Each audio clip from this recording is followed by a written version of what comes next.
Welcome back to another episode of ICU.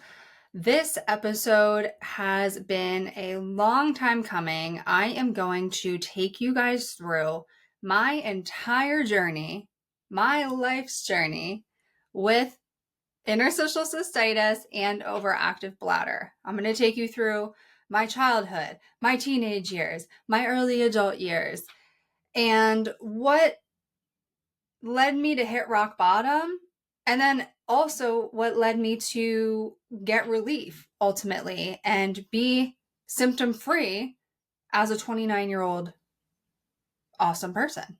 So I have so many notes that I typed up because this is a long story, and I'm going to try to give you the highlights, but also let you into like pull back the curtain on how I was feeling in the moment, what my thoughts were, struggles that I came across and how I overcame them.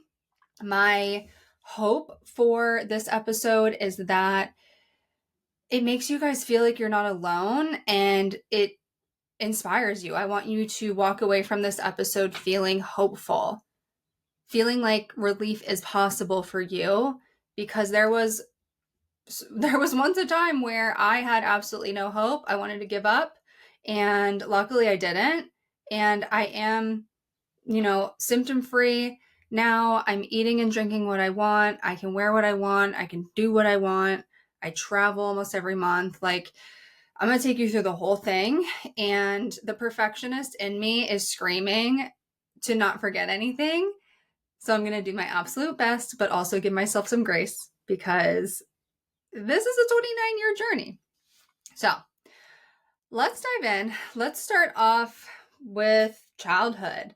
So ever since I can remember, I had painful urination. So, literally my earliest memories are of me sitting on the toilet in excruciating pain when I peed. I would have pain. It felt like I was peeing hot sauce on an open wound. So it would hurt when I was peeing, and it would hurt immediately following when I peed. And then I would have these like bladder spasms that lasted anywhere from a half an hour to a couple of hours. It eventually would subside, but you pee multiple times a day. So I kept going through this cycle. And I remember my parents took me to a pediatrician when I was a kid, and they didn't know what was going on. And after that, there were some instances where I told my friends, my bladder hurts, but they'd be like, oh, that's weird. And I kind of thought like, okay, this is a me problem that no one else is really experiencing. So I guess I'm just going to keep this to myself. Another thing I want to note is also, as far back as I can remember, I had IBS, irritable bowel syndrome. I was somebody who, I was a high anxiety child, and I had a lot of stress. You wouldn't think a kid would have stress, but I had a totally normal childhood. Like, there wasn't anything that you would think would cause stress, but I was just high strung. I was really self-conscious about what other people thought of me, and I was just really quiet, and I observed people. And I don't know what that says about me, because I'm very different now. But my mom told me that when I was a baby, I had colic, so I would cry a lot. I sounded like an absolutely miserable baby. I feel bad for my mom. But there have been times where I was like, okay, well, what came first? My gut issues or my bladder issues? Or was there something else? Like, was there some sort of incident where someone dropped me or I fell, or, something that could explain why I had these symptoms? But there was nothing. So I remember back in elementary school, I would go to the bathroom, I would sit there, pee lava, and then come back to the classroom, and I would immediately feel like I had to pee again, because I had those incredibly painful bladder spasms that people normally get when they have UTIs. And it sucked. I'm not going to lie. It really was terrible. to have to deal with that as a child where no one could explain why I was feeling this pain. And I felt like I couldn't talk about it because I felt like no one could relate. So sometimes it is hard for me to think back to that time because I do feel really bad for childhood Callie. That was a not so great experience, but I didn't know anything else. I just pushed through the pain, and that's how my childhood went. To take you into my teenage years, I had my first UTI when I was in high school, a freshman in high school. I remember very clearly I was a freshman on the JV soccer team. We had a soccer game that day, and I always had bladder symptoms, but I was like, okay, this is way worse. Like the burning is not going away. I feel like I have to pee 24/7, like something's up.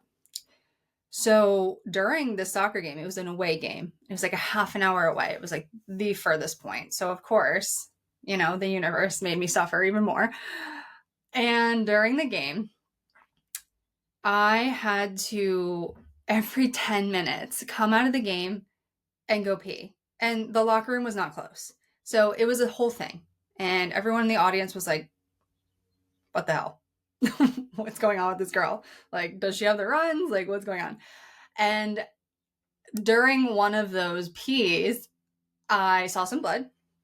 And I was like, oh boy, this is not good. So after the game, I had to have the uncomfortable conversation with my coach, who was a male, that I was having bladder issues and my mom needed to take me to urgent care because everyone was supposed to ride home on the bus after away games. It's just what you do. And we had to get special permission for her to take me to urgent care. And then we went to urgent care. And I remember they were like, okay, you're going to pee in this cup and then we're going to run some tests on it. We'll see if you have a UTI. And I remember I peed in this cup and it was like dark red. Like this infection was really bad because I waited so long. And I came back into the room. My mom and the doctor were there because I was underage. And I handed the cup to him and he was like, oh, yeah, that's a UTI. And that was my first experience with having an actual infection. And then they gave me antibiotics for that. They gave me Peridium or Azo, the kind that is prescription. And I remember I went to school the next day and I had taken the Peridium and my pain was at a 0.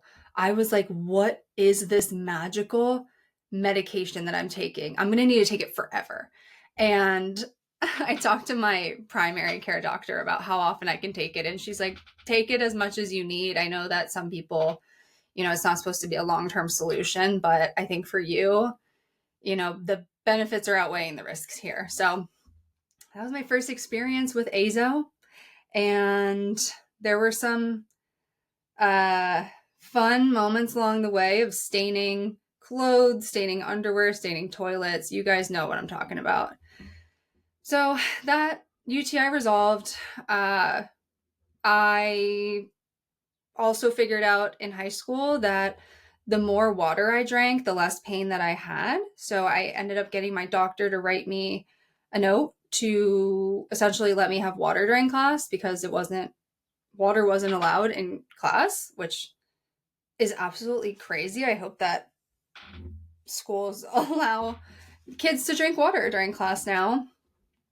Also, in high school, I was making very poor decisions in terms of what I put in my body. And that is not my fault. I was not educated. I was eating just a lot of junk. I was drinking lemonade. I was drinking fruit punch during school.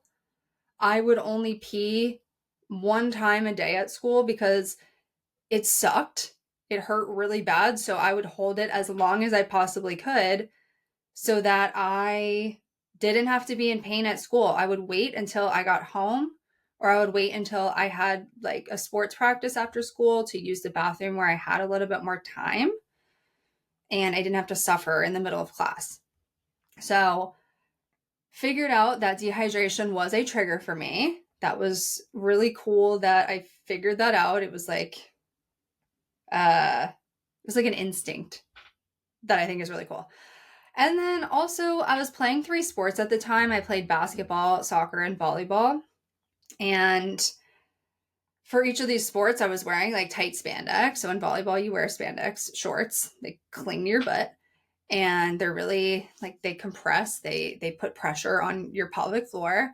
And then underneath like my basketball shorts or my soccer shorts, I would wear compression shorts, not knowing that it was probably making me worse. So all of those things I can reflect back on and just think like, okay, these are things that were not helping me back then. They were making my symptoms worse, but I just didn't know. So moving on to my first experience with a urogynecologist. This was not a fun experience for me. My mom made me this appointment for a woman urogynecologist or urologist. I don't remember what she was. It was this older woman, and I think my mom wanted me to go to her because she was a woman, which is nice, very thoughtful. And this woman, I remember, I'm sure we talked about it a lot, but I remember at the end of the visit, she told me, okay, you need to wipe from front to back and you need to stop shaving down there. And I left that visit feeling so humiliated that she had just talked about my hair. Like I was 18-ish at the time, maybe 17, and this old woman was just talking to me about not shaving my vagina, pretty much. And that wasn't fun. And she also, she scheduled me for a cystoscopy with hydrodistension under anesthesia. I'll tell you about that in a second. I want to back up to confess something to you guys. This is a fun little confession. So, when doctors say, wipe front to back, and everyone's like, yeah, we know. Like, you don't have to tell us this. Well, I did not know that up until that visit. I was wiping back to front. So after hearing my doctor say that to me, it also was kind of triggering for me because I was like, oh my God, I'm such an idiot. Once I learned more about why you wipe from front to back to prevent UTIs, I was like, duh. And I felt kind of like humiliated that I didn't know that, like stupid. And I kind of internalized that shame for a long time. And as an adult, I can now reflect back and be like, you straight up didn't know any better. So like, don't blame yourself for that. So I do think that probably contributed to a UTI or two. I'm surprised I didn't have more UTIs along the way as I was doing that. But I think I only had like 4, maybe 5 in my life. So that's not so bad considering I was wiping back to front. Okay, so back to the hydrodistension experience. I was a freshman in college at that point.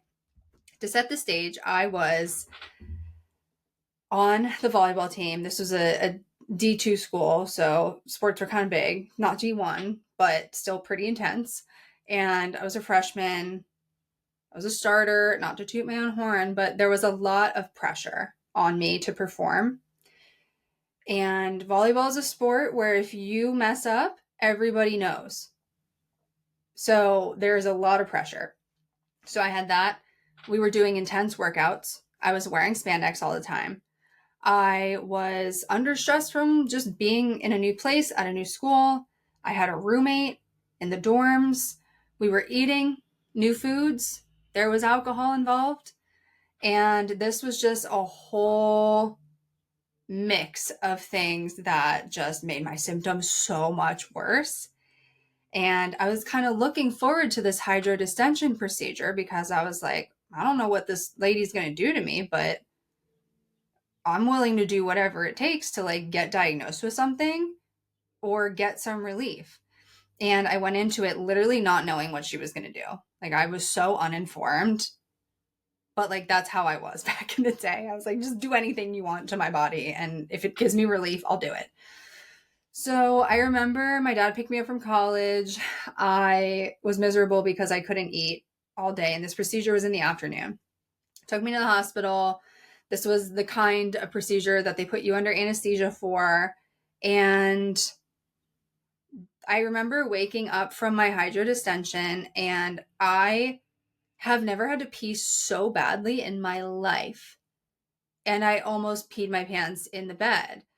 And side note, the nurse tried to have me pee on a bedpan, but I genuinely don't understand bedpans. It's like, do you have to like hoist yourself up and then just like pee? Or are you supposed to sit in it and then pee? Like, I was very confused, and I was like, I can't pee in this thing. And she like walked me to the bathroom, and I went pee, and there was a ton of blood, and I was like, oh my God, is this normal? And she's like, yeah, this is normal. And after that, I went home and I stayed at my parents' house for a couple of days, and they had me taking Peridium multiple times a day to prevent any pain that I felt from the procedure. My doctor told me, your bladder looks normal. It looks healthy. She told me that I had a pretty small bladder, which was surprising to me because I didn't experience any sort of like frequency or urgency. I peed a normal amount. And she was like, even though we don't see anything, like, I think your symptoms align with this thing called interstitial cystitis. And, we can start you on some treatments for that. And I don't really remember this that well, but I was just feeling like happy that there was a name for what I was experiencing. I wasn't like this medical mystery anymore. So I felt a sense of, would we call it comfort? Maybe. I don't know that I can put a word on it. But after that, I started researching it, and I remember reading that people with interstitial cystitis typically have pain that feels better when they urinate.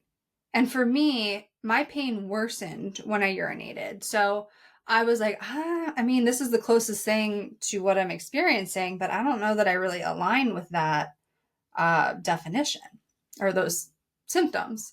So, after that, I was at college. I went to a college called Westchester University. It's a little bit outside of Philadelphia. It's like an hour, 15 minutes away from my parents.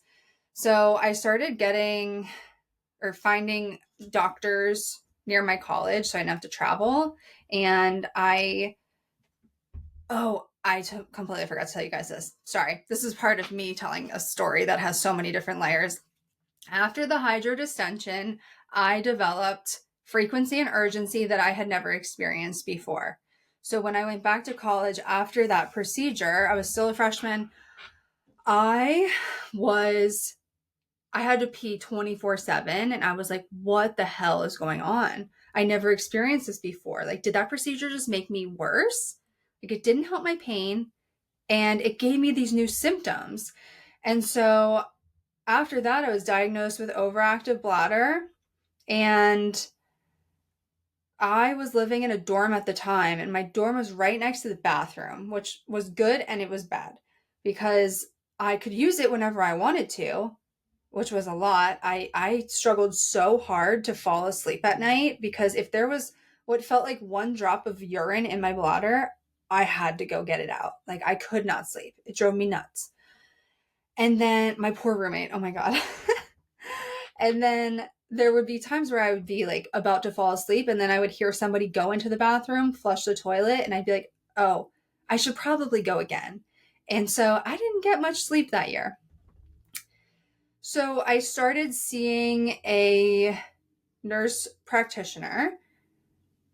This was my freshman year of college, I think maybe into my sophomore year.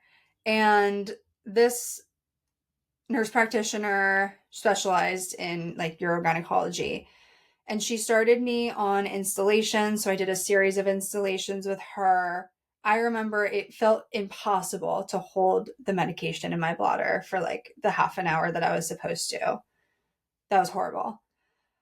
She started me on different medications. So in my time with her, I think I tried amitriptyline, hydroxyzine, Almiron, Myrbetriq. There might be one or two others, but all of these meds, like it was trial and error, and it was mostly failure. Nothing in terms of medications were helping me. The installations were not helping me. This is I don't know if she was the first person to mention the IC diet to me, but she told me, here's the IC diet. Follow this. It might be hard, but like it's worth it. So I did. I removed, the stuff on the list, and it was a struggle. And then a little bit of time goes by. I feel super restricted. I found some alternatives for the foods that I removed, but then I found out that a lot of the alternatives that I replaced the items with were also bladder irritants. And I was like, no way. Like, I felt like such a failure. Like, for example, I replaced coffee with black tea, not knowing that black tea is a fairly common bladder irritant. So I just felt like such an idiot because I didn't realize that. But again, how was I to know? I was doing my best. And over time, I just started eating the same safe foods, and I developed food fear. I was really restricted. It sucked. And I wasn't getting relief from making these diet changes. Like maybe a little bit of relief from removing coffee and alcohol, but I just felt like I wasn't able to live my life.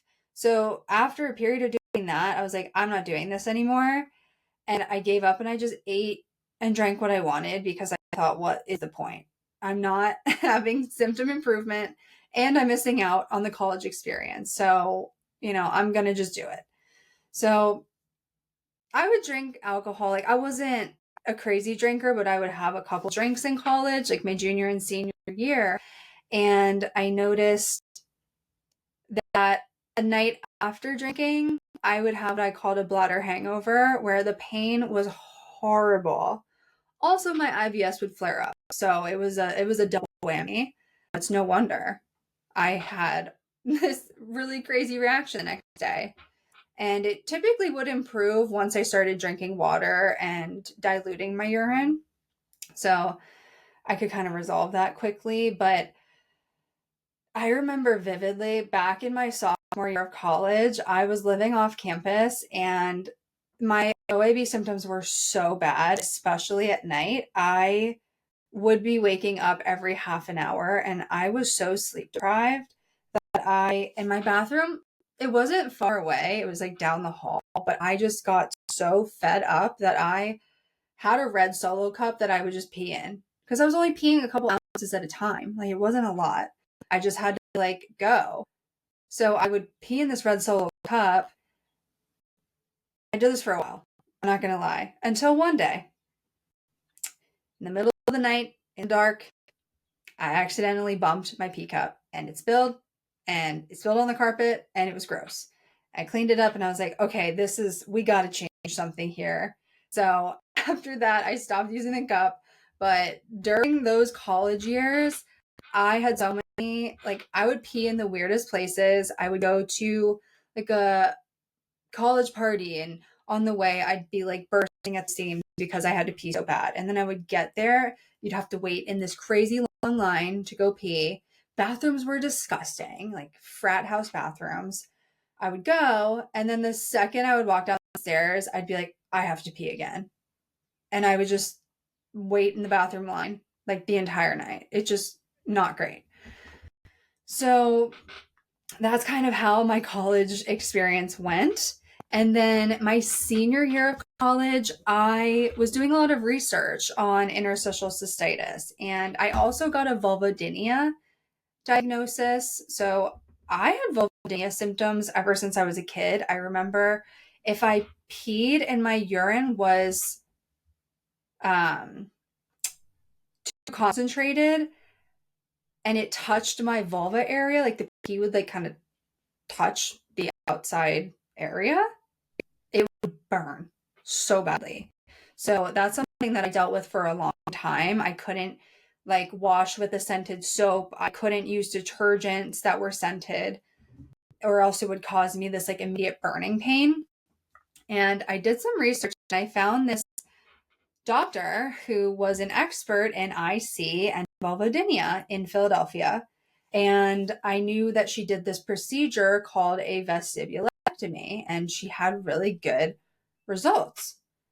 And so I made an appointment with her. I went in and we talked for a while, and I was like, listen, I know you do this procedure.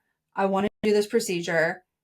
And she was basically like, okay, cool, let's get you scheduled. And she scheduled me that day and didn't really review the risks with me, which I probably would have still done the procedure because I was so desperate. But reflecting back, like, I don't think she reviewed that stuff with me, at least in depth. And so I had that done in January of my senior year of college.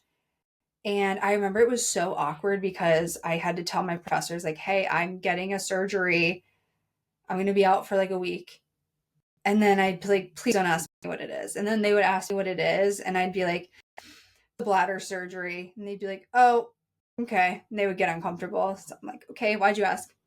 So I had the vestibulectomy procedure, and I also didn't know what the procedure really entailed.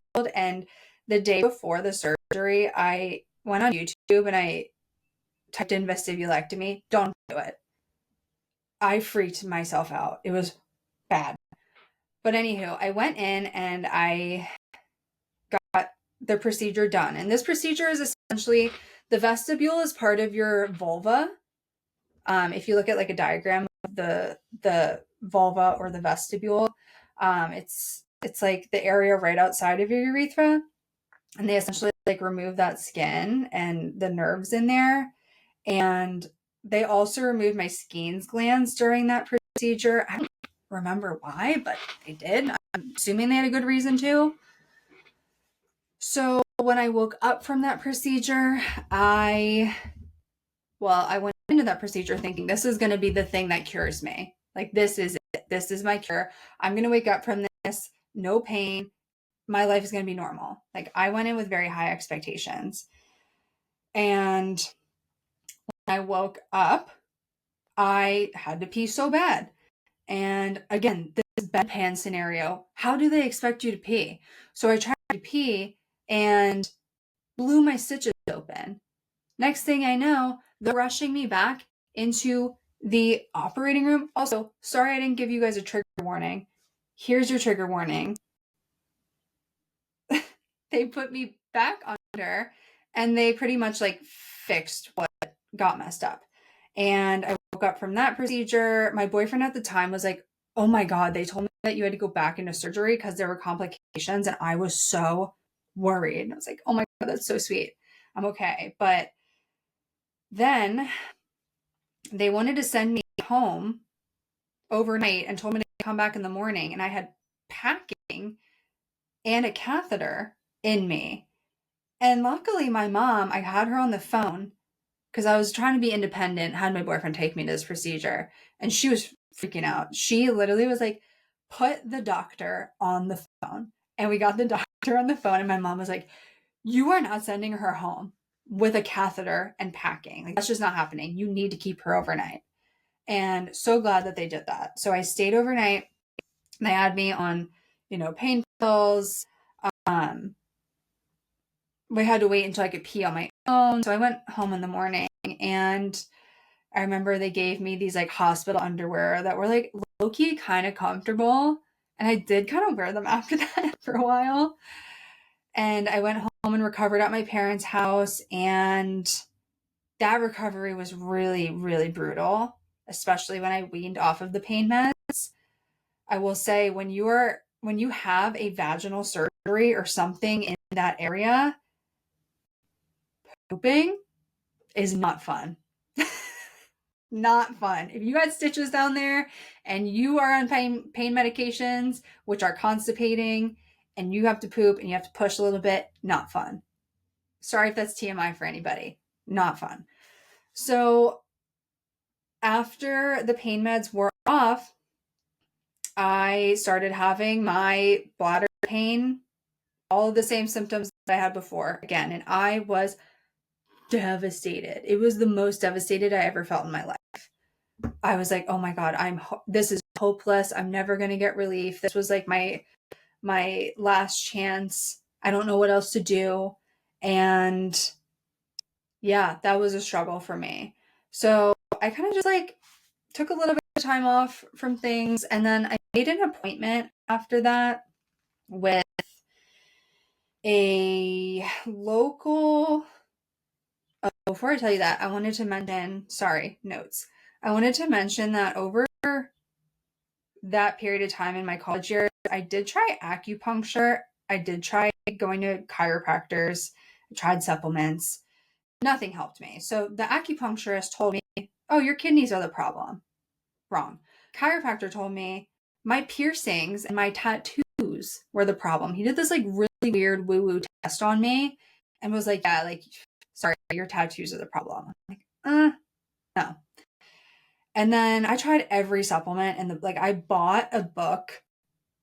I think it was called the Better Bladder book, and it had supplement recommendations in it. And I literally like put sticky notes in, and I went to the local health food store and I bought every single one of them and I started taking them.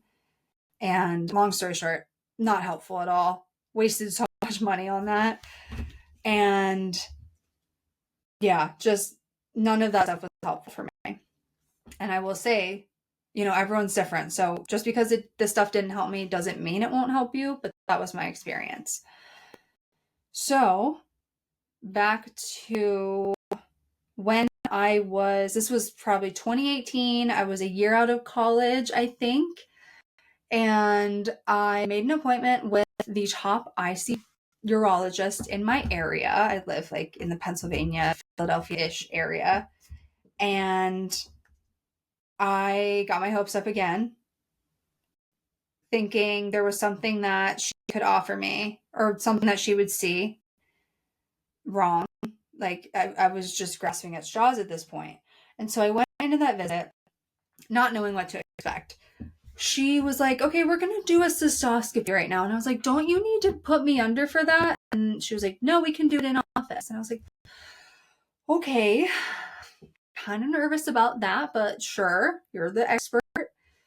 So they put the catheter in, they put the scope in. I am in excruciating pain, tears running down my face. And let me tell you, I don't cry easily because of pain. I have a very high pain tolerance. I was a mess. And the icing on the cake was she was showing me what was on the screen and she's like, look, this is your bladder. It looks totally normal and healthy. And I was just at the end of the road there. I was like, okay, then like, why do I have this pain? Why? Please help me. Please help me. And after that, I got dressed. She came back in and was like, listen, I looked over your records. You've tried everything that we can offer you. So there's nothing more that we can do for you. And basically said, sorry, here are 3 other practitioners that you could try. And one of them was the lady that did my vestibulectomy. One of them was Dr. Moldman in New York, which was really far away from me. And I don't remember who the other one was, but I was so devastated at that point that I gave up. I literally was like, okay, there's no hope for me. I need to figure out how to live my life with this pain and with these symptoms and with my diet restrictions. Because I tried to do that again. And I took a couple years and just lived life and pushed through. And there came a point, I don't know when this happened, but I'm going to guesstimate at like age 25, maybe, right around the time when the pandemic started. And I was working as a dietitian in a weight management clinic. And that's a whole story for another day. But essentially, I had developed a bit of disordered eating while I was working there. And I was like, I need to change something. And so the the universe was working in my favor. I got laid off from that position because of the COVID pandemic and spent some time at home reflecting. I was with my parents still. I was watching a lot of Netflix and, kind of in that like weird pandemic fever dream. And I was thinking, okay, what am I going to do? I can't return to a position like that. I didn't like working in a hospital. Like none of that felt like it was right for me. So I decided that I was going to start my own nutrition business. And I'm going to go out, I'm going to take the plunge, take the risk, and go out on my own. And I thought, what do I want to specialize in? And there was a time somewhere along the lines where I attended a Facebook Live that was hosted by the founder of the IC network. And on the live, she was talking to an IC dietitian. And I was like, I'm a dietitian and I've never heard of an IC dietitian before. And I got in contact with her and she was like, yeah, I'm the only one that does this. And I was like, okay, obviously people need help with this since the IC diet is a big recommendation with interstitial cystitis. So why isn't there more help? And I thought back to my schooling, undergrad. I also have a master's in nutrition, and never in the 6 years of my nutrition education was interstitial cystitis mentioned. We would learn about conditions that are common, like diabetes, kidney disease, weight gain, things like that, but not things like IC. So I was like, the only reason I know about IC and the IC diet is because of my personal experience with this condition. And I kind of saw a need for more help. And I thought to myself, like, I struggled so hard with the IC diet. I had food fear. I lost weight. I had nutrient deficiencies. Like, I could have used someone like that. And so I decided, okay, I'm specializing in this. I'm going to be the second IC dietitian in the world. And so I hired a business coach to help me build my business. And it's crazy to think back. This was like 5 years ago when I was just starting out, and I created my Road to Remission program. And, getting my first couple of clients was difficult, but I started, in order to build that program, I had to do some serious educating. I had to put together classes, and I was essentially learning as I was going and creating the course materials. And as I was coaching my clients and learning from them, I noticed that my symptoms started to improve. And I was learning, okay, maybe pelvic floor PT is something that I do need to visit, because along the line, somewhere in between college and like age 25, pelvic PT was recommended to me. And I remember the clinic called me and they were like, hey, do you want to schedule? And I was like, honestly, no. And like, that was it. Like, I didn't understand why I needed to do pelvic floor PT when I had bladder pain. It wasn't my pelvic floor, it was my bladder. And so as I was educating myself and putting together a class on pelvic floor physical therapy, I realized, like, oh, the pelvic floor, if it's too tight or not working properly, that can cause the exact same symptoms as IC. Then I also started learning more about the nervous system over the years. And I didn't start getting into nervous system work until maybe 2 to 3 years ago. And up until that point, I was really pushing the IC diet on people. That was my recommendation. You need to eat bladder friendly. So once I started implementing breathing more deeply and meditation and checking in on, am I holding tension in my pelvic floor at various points throughout the day, and addressing my thoughts, my beliefs, about my symptoms. And one of the most helpful things for me was overcoming the fear that I was experiencing. I was in the past so afraid of what's going to trigger me next. What am I going to eat that's going to cause a flare? Are the jeans that I'm wearing going to cause a flare? Do I need to obsessively drink water so I can prevent a flare? Like, I was just always on alert and always just paranoid about what was going to flare me next. And that was keeping me stuck in fight or flight, and it was preventing me from actually getting better. And so it took work. It took me going to therapy. It took me really digging into my beliefs. I tried some journaling. I tried some self-reflection. Honestly, working with my clients and hosting group calls and just talking about this stuff really helped me too. Even though I'm the host, I created this program. Like, it helped me so much to talk about these things because it helped me overcome the fear.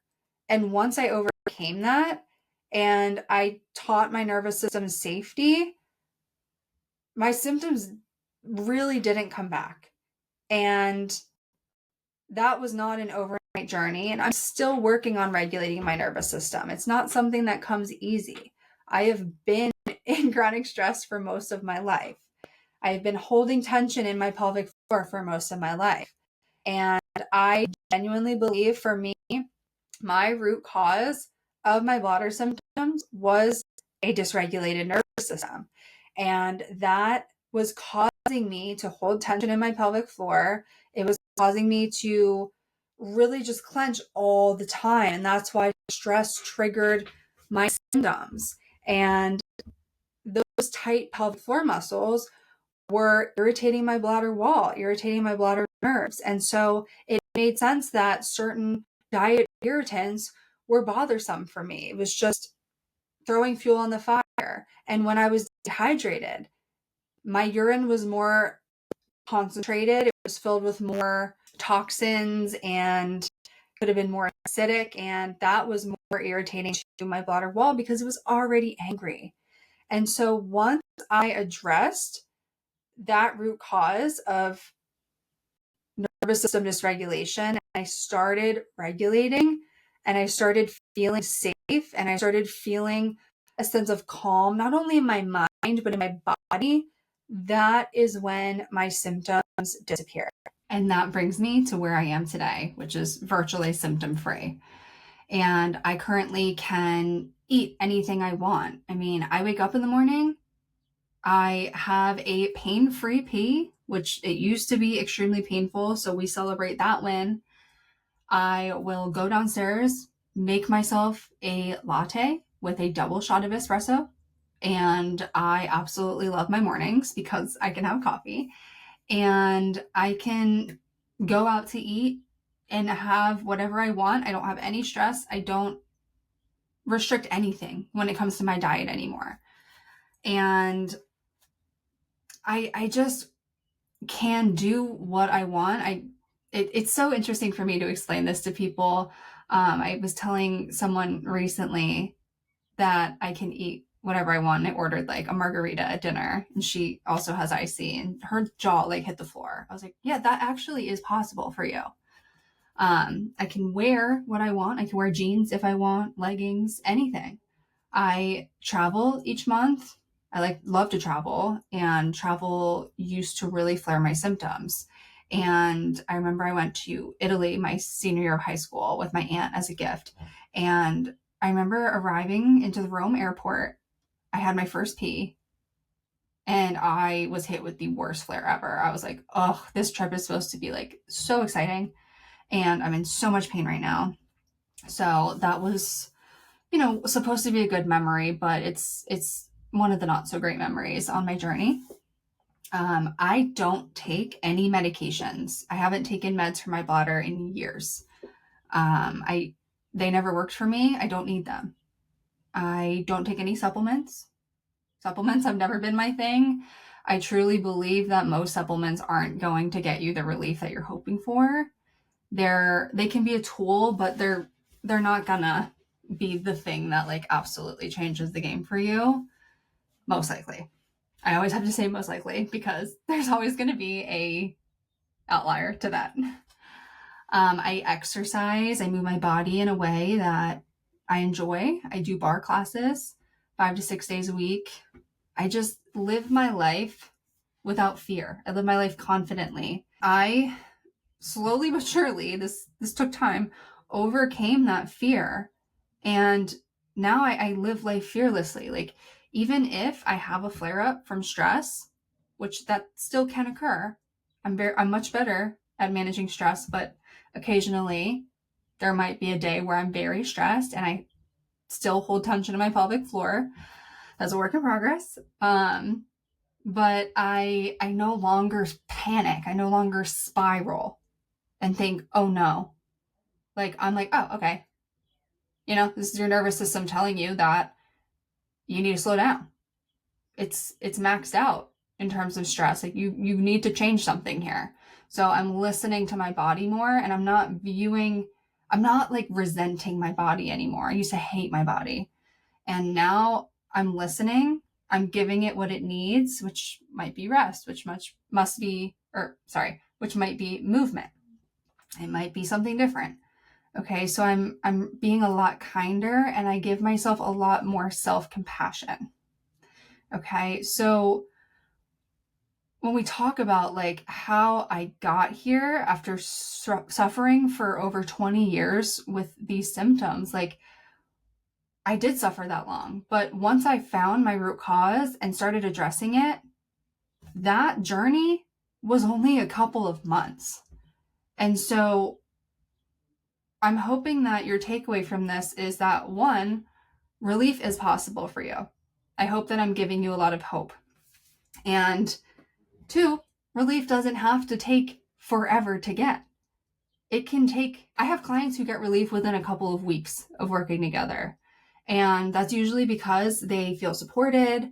They know that they have support long-term. They know that they have resources. They have a community. Like, they're no longer doing it alone. And for some people, that significantly improves their symptoms. It's like a 50-pound weight dropping off of their shoulders.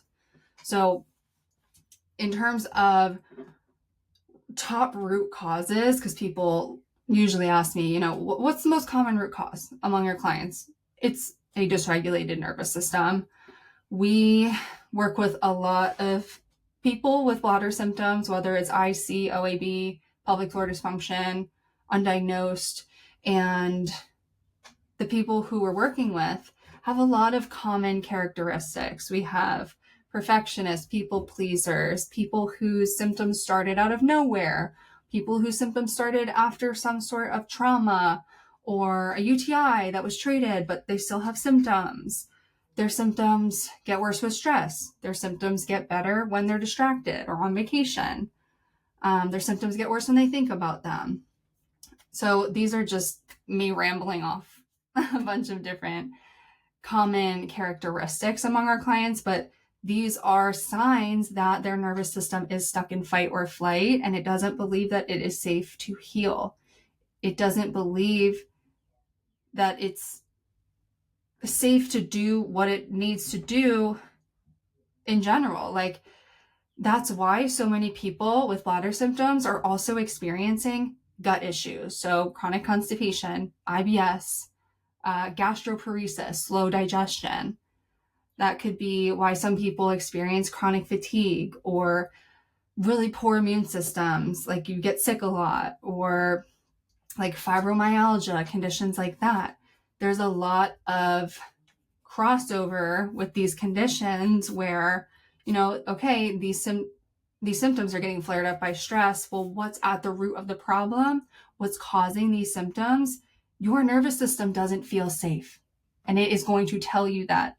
It's going to send symptoms at you until you listen to it, until you physically can't get out of your bed because you're in so much pain or you can't leave the toilet. Like, it might present differently for everyone else, but once you find your root cause and you make a plan to address it and you really stick with that, you can get total symptom relief. That is possible for you. And I don't care what any doctor or anyone has said to you, if they've told you that you can't get relief or something along those lines, do not listen to them. If I had listened to my doctors who told me that, I would not have relief right now, and I would not be helping so many people. Okay. So, wanted to share a couple of helpful episodes that I've done in the past for finding your root cause. Episode 78, I went through the whole how to find your root cause process. If you're new to getting diagnosed with IC or OAB, I created an episode basically talking about what I would do if I were just diagnosed with these conditions, knowing what I know now, like if I could go back and do it again. That is episode 81. I would definitely check those out. If you are looking for guidance and support in finding your root cause and getting relief, I just relaunched my Road to Remission program.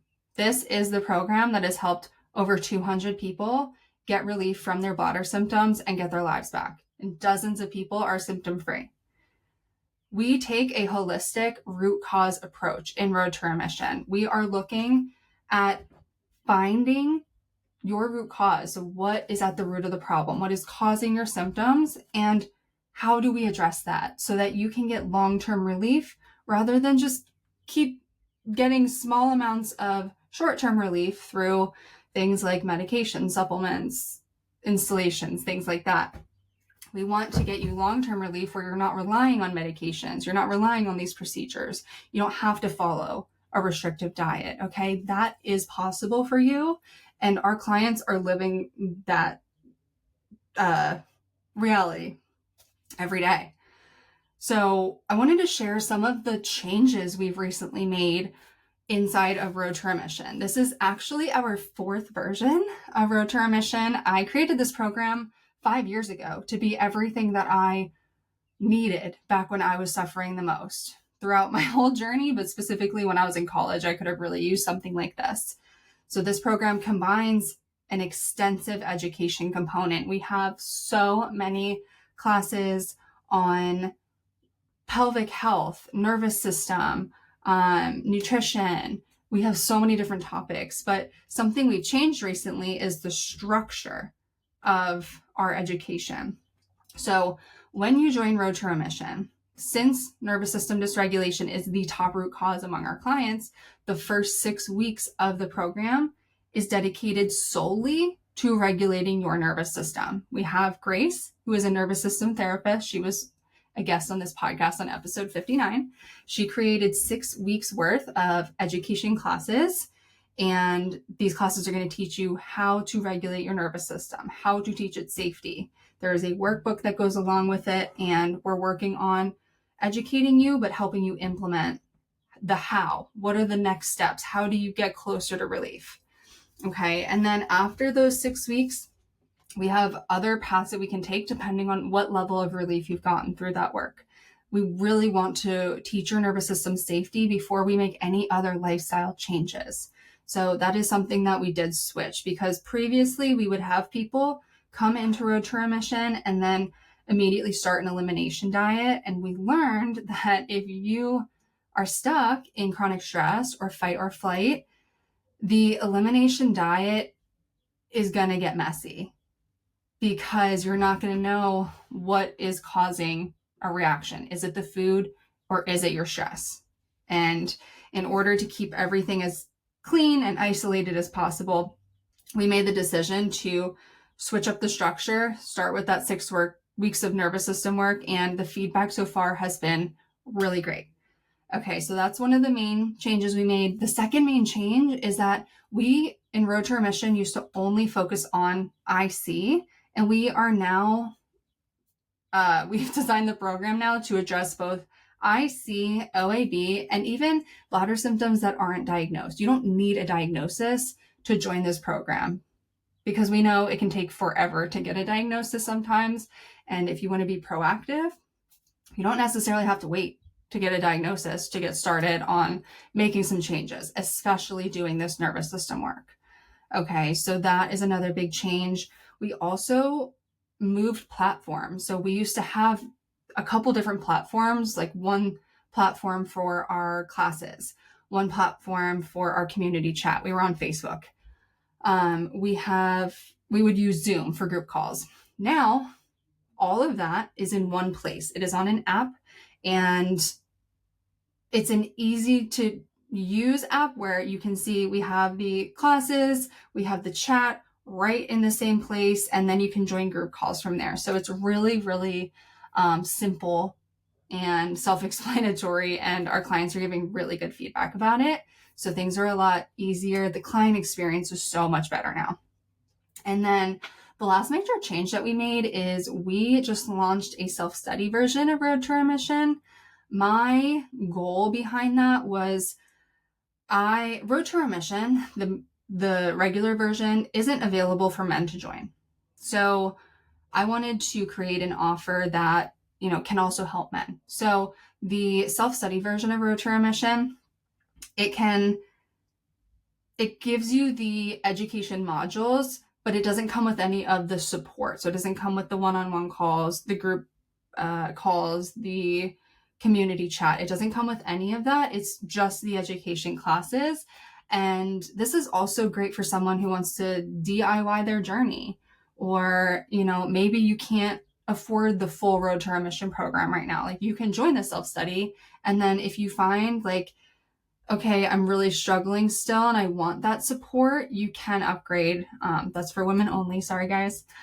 So you can upgrade if you want when you're in the self-study version. So really big things happening over here, but these changes were made to get you relief even faster than before. Okay. And if you want to see and hear some of our client success stories, we have them on our website. So you can always, the link is in the show notes. You can always check those out and hear about the results that our clients are getting. And if you ever want to talk to any of my clients about their experience, I can connect you with someone. So just reach out to me. But I really hope that in hearing my story, you can see the journey that I have been on. And I'm hoping that you start to believe that you can heal. Healing is possible. You need to believe that. And understand that it doesn't have to take forever to get relief. You just need to find and address your root cause. You need to have a plan. You need to have accountability. You need to stick to it and be ready to put in the work. But trust me when I say it is so worth it to experience the freedom that I experience on a daily basis. Okay, so if you are interested in joining Road to Remission, you can go to the application in the show notes. It's a quick application, and it basically helps us determine, are you a good fit for our program, and are we a good fit for you? Do we believe that we can help you? And after that, I'll send you the next steps. But yeah, admissions are open. We would love to help you if you are looking for relief in the next few months. And thank you so much for being here and hearing my story. If you really enjoyed this, please leave a good rating and review. If you've already done that, if you wouldn't mind just sharing this to somebody that you know struggling with bladder issues, I feel like the more we talk about this, the more awareness we will get, the more normalized these conversations will be, and the more hope we can inspire in other people. So thanks for hanging out with me.